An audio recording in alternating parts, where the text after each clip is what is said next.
Welcome back to our Kikao session. Thank you. Yeah, we are talking of low quality inputs, and I want to bring you an anecdote, which seemingly is a real a situation which happened really. Somebody crushing stones and packaging them and selling them as a fertilizer to farmers. So counterfeits in farm inputs is there, and low quality farming input is also there. So tell me, do we have some measures in place to make sure that the farmer gets the high quality material that he pays for when it comes to the seeds, when it comes to fertilizers or pesticide? I can start Yes, with some observations there. I think the thinking about the anecdote that was just shared there. Sort of thinking about what are some of the ways that that farmers can be taken advantage of with inputs, and I think some of the common ones are sort of either kind of mislabeling products, be they kind of crop protection products or seed, kind of diluting products, be they again seed or crop protection, diluting high quality seed with grain, for example, or watering down crop protection products, or reusing containers in bags. So I think if we start with that kind of observation to say, what are some of the pathways that counterfeit or illegal products get out there, it gives us some opportunities to think how we can try and limit some of those channels.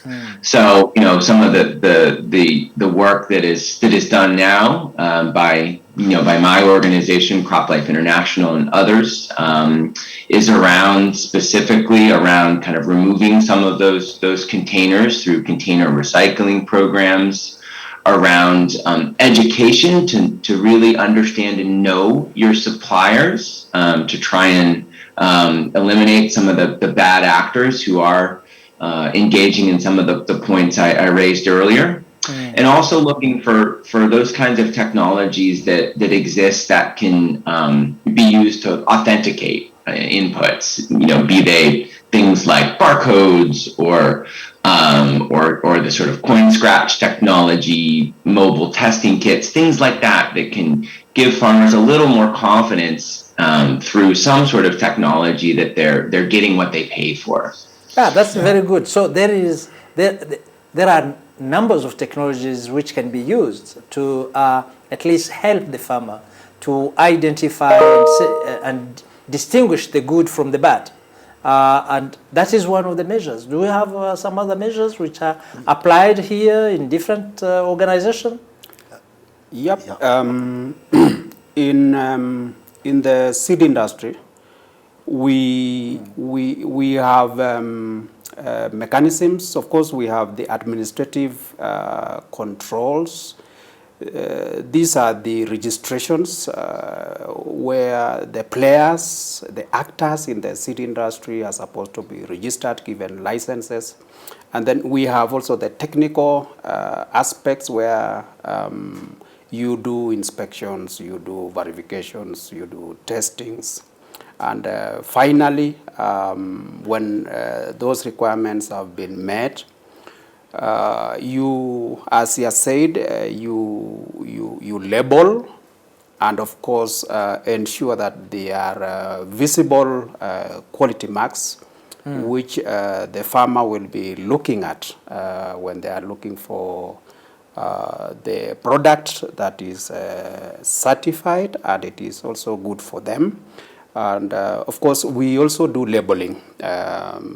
Once a product has been deemed to have met all the requirements, we label it.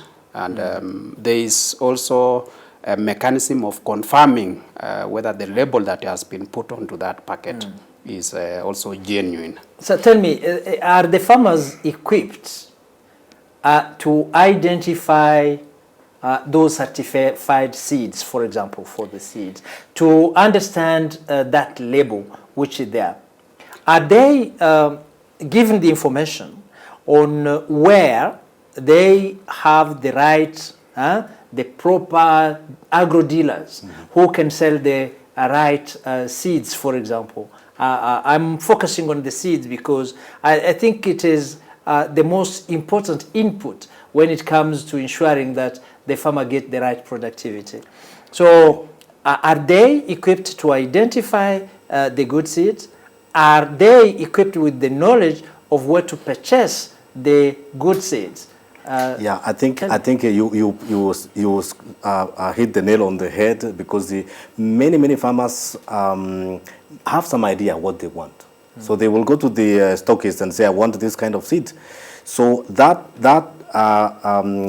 control point of the stockist has to be strong, that they can actually give them what they are looking for, because they will rely on those stockists to give them quality.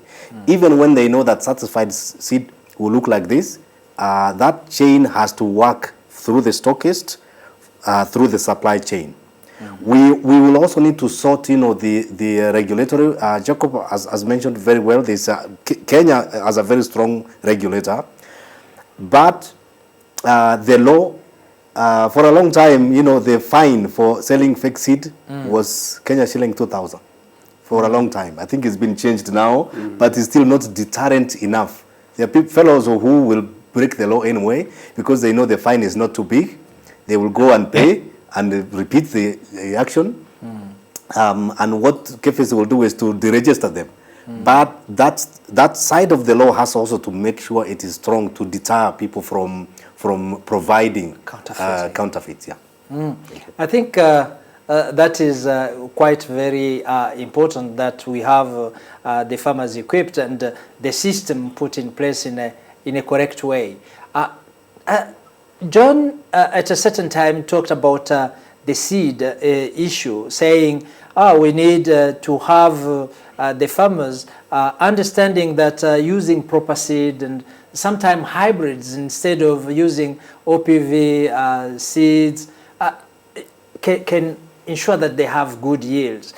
Let me ask you a question about the quality of seeds, and here it will be mainly the farmers using the grain they produce vis-a-vis the use of hybrid seeds, for example.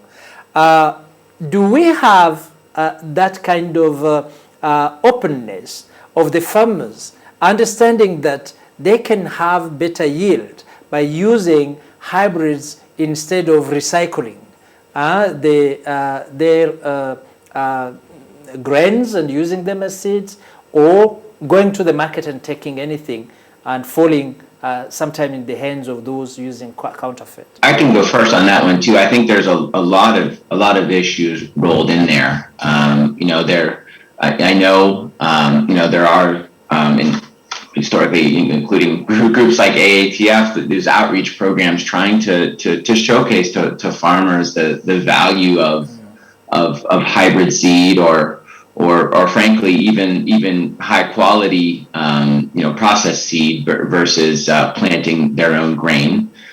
So I think that is that's something that's happening and needs to continue happening. But I think the point that was made before is still valid. That no matter how much we are educating farmers on the value of hybrid seed, if they are making those purchases and not really getting what's expected, it really can have an impact for seasons to come, because there's that sort of lack of trust, and maybe it sort of kind of negates all of that outreach and education that had been done earlier. A farmer buys hybrid seed, he plants it, he gets nothing better than planting grain because he didn't actually buy hybrid seed. He got something that was mislabeled and frankly not hybrid seed. There is a lot to be done. That question is directly related to two things. One, which is the cost of the input. So there has to be some equilibrium so that farmers are able to afford good quality. If they are not able to afford, naturally they go to either recycle or they will be pray for low quality supply. Then the other question is about also demand meeting the supply. If there's a good product and is not available in the market, farmers will try to be clever and say, well, I can get a slightly lower yield, but I can recycle a good product if it's not available. So the demand has to, have the data which makes that supply and demand be able to move the chain in the right direction. And I think that's one of the things. Obviously, you look at what drives suppliers to engage in sort of counterfeiting or diluting seed. It's frankly many times a mismatch of supply and demand. If I know I can earn a certain number of additional shillings from this seed and I don't have enough, well, the temptation is there to just water it down a little bit. So what drives that behavior to begin with? And it is that mismatch of supply and demand often. Yeah. There are many different issues that need to be looked into and addressed so that the farmers can get the high quality input that they need, and also be shielded from falling in the trap of those selling, using counterfeits or low quality material. I would suggest we take a break, and when we come, we look at the policy and enabling environment for those very important inputs to reach the farmers on the right time and in the right quantities.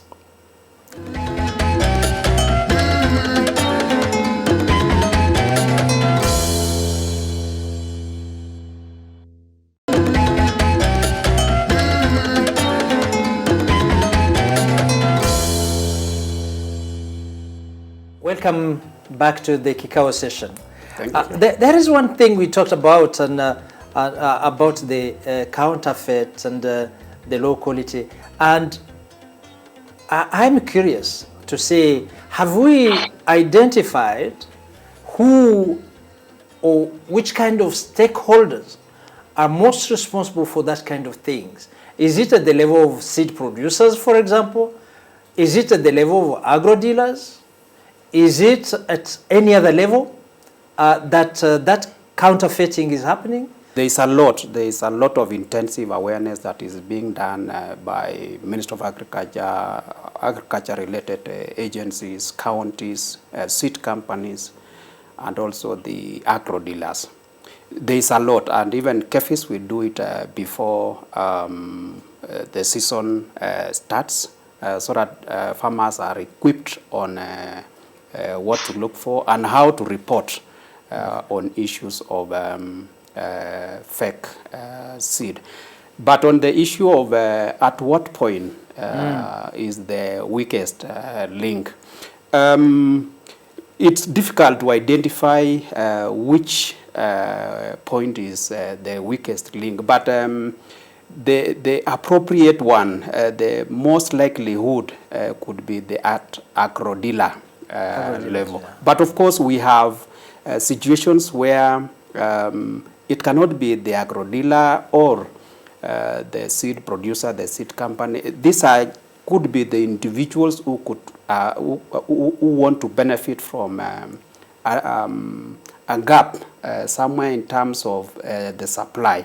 So if the supply is not adequate to meet the requirements of the farming community when it is readily needed, any other person who has the means can come on board, using his own vehicle, who does not even have a premise, use his own vehicle and try to supply what is not genuine to the farming community. So it might not be the agro dealer or the seed company. It could be these other people who want to benefit from an opportunity there, a gap on the supply of seed. But of course, we have, as an institution also, we have an exercise called post-certification survey where we move around as the season approaches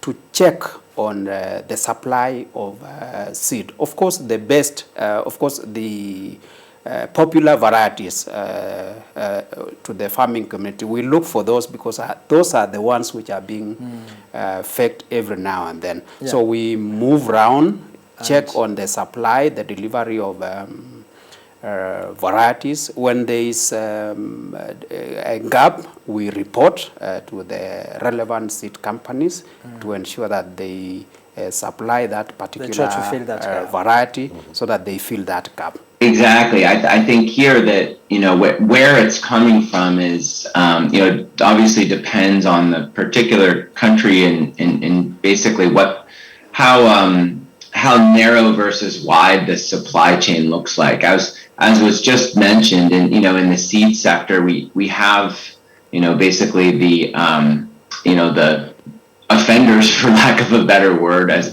was just said, coming from, you know, dealers further up the chain to seed companies, but also from those kinds of contract growers and outgrowers who, you know, the seed companies may not really be getting what they are expecting even from their contract growers. So they are kind of unknowingly putting forward lower quality product than they would expect. There's a, you know, one of the most detailed pieces of work I've seen on this product was done by the Gates Foundation and a company called Deloitte, looking specifically at where this kind of counterfeiting occurs in both maize seed and crop protection in two representative countries of Ghana and Uganda.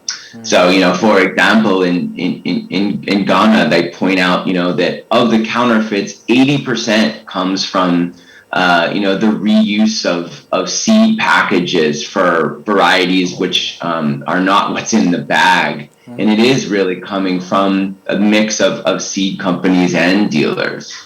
If you look at the crop protection side, oftentimes that's not quite as diverse of a supply chain, and you often can have even those kinds of counterfeit crop protection products even coming in through importation in places where these are manufactured outside of the continent. So in places like this, really valuable for, you know, as Jacob mentioned, groups like CAFIS to be kind of aware of what's coming in and making sure that, you know, you sort of know your supplier is to be reputable in delivering authentic products. So it is very important that we have systems in place to really check what we have on the market and have also policies and measures to stop that kind of spread of counterfeit. And this brings us to the issue of policies.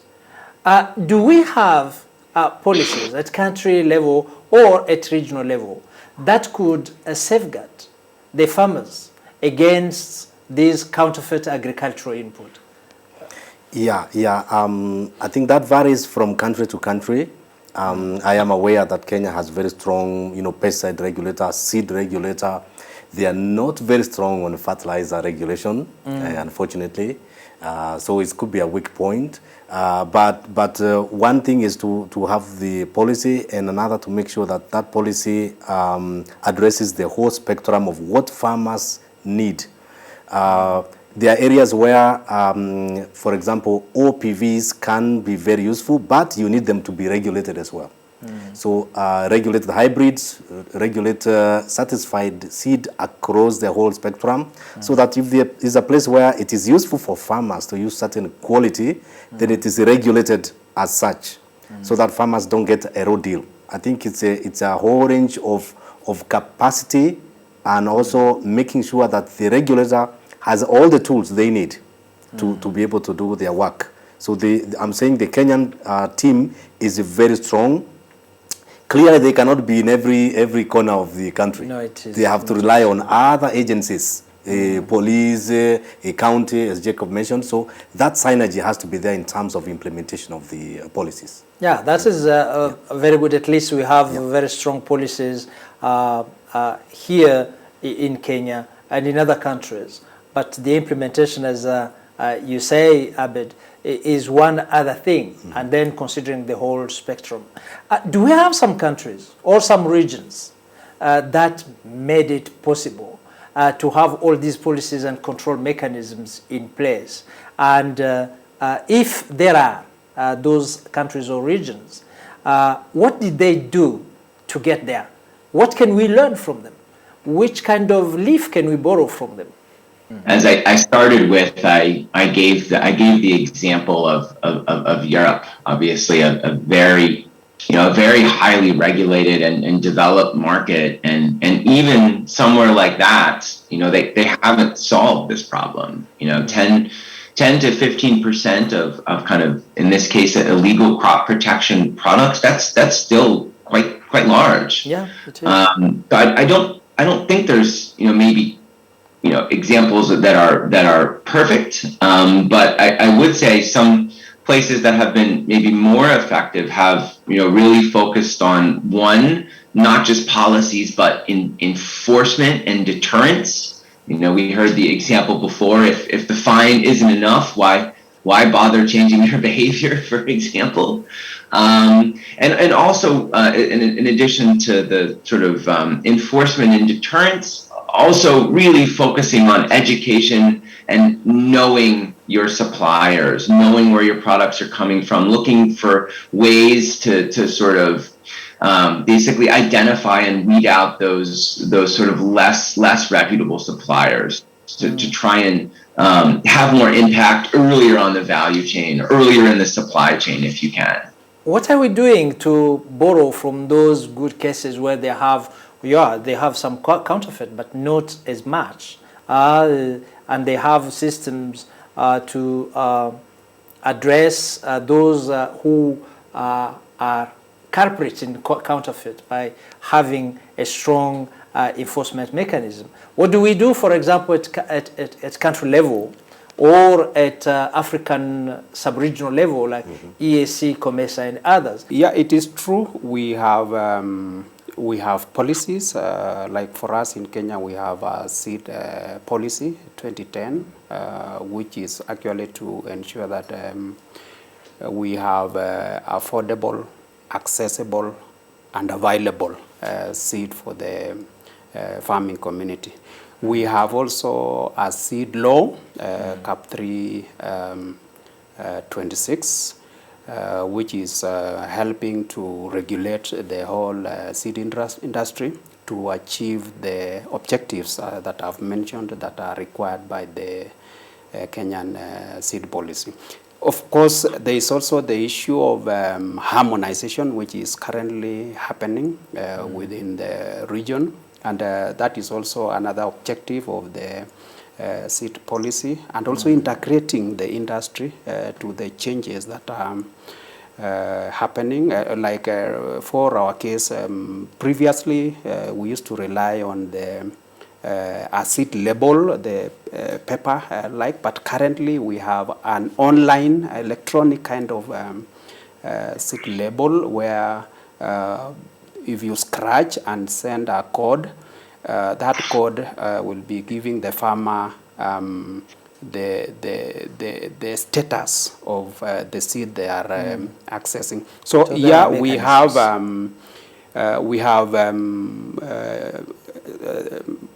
regulations from the COMESA region.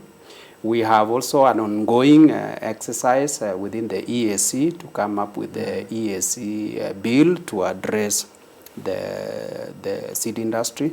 And as Abed mentioned, the enforcement bit is also very important. And I know for our case, when KEFI started, our major thing that we enforced fully was the issue of enforcement of all the applicable laws that we were applying and still applying now. So we've been fully enforcing what the law says.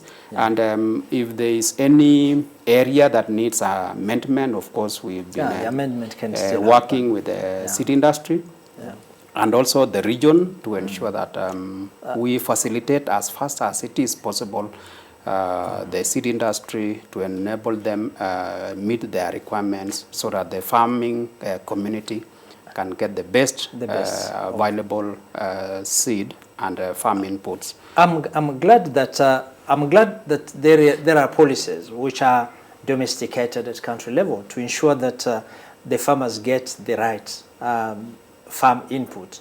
I'm also very glad that there are mechanisms to enforce that those policies are followed by. And also something I'm very glad of is that there is an effort to have those policies harmonized at the regional level, like EAC, like COMESA and other regions.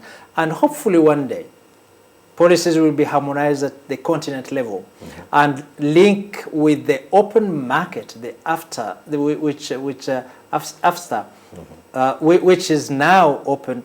My dream is to see that all these inputs, including seeds, of produced on different ways, different technologies, but certified seeds being traded throughout the continent without taking into account the borders.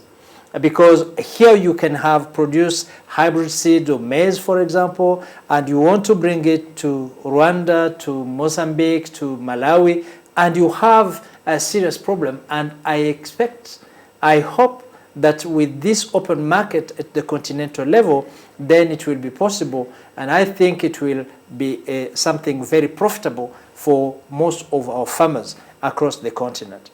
We talked about the issue of low quality farm input. We talked about counterfeit, which is there, and we even localize the level in the supply chain where the counterfeiting is most happening. And we need policies, we need enforcement mechanism to deter those and protect the farmers against those, to equip them through awareness creation so that they know what is counterfeit, what is low quality, and distinguish it from the high quality that they need to use to unlock the potential of the seed and have high productivity. I think there is a lot to do at national level, at regional level, at the continental level, to have those policies and mechanisms put in place so that the farmers can benefit fully. I want to thank you for your contribution to this question. It is a great question because we need to ensure that the farmers get the right product for their money. But also, I want to thank our viewers for their attention and for listening to us. I think we need to spread all this good information brought in by the experts from different areas at global level, but also at continental and national level, so that the farmer can really benefit, because the benefits that the farmer will get will certainly cascade to every one of us, because we are all consumers and we depend on the production of food at the level of the farmer. Thank you very much. I invite you to the next Kikao session, and for now, goodbye.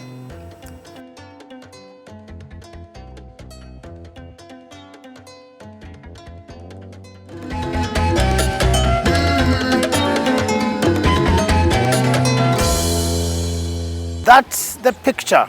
Agriculture indeed has a place in transforming Africa's agriculture, and there is still more room to cover.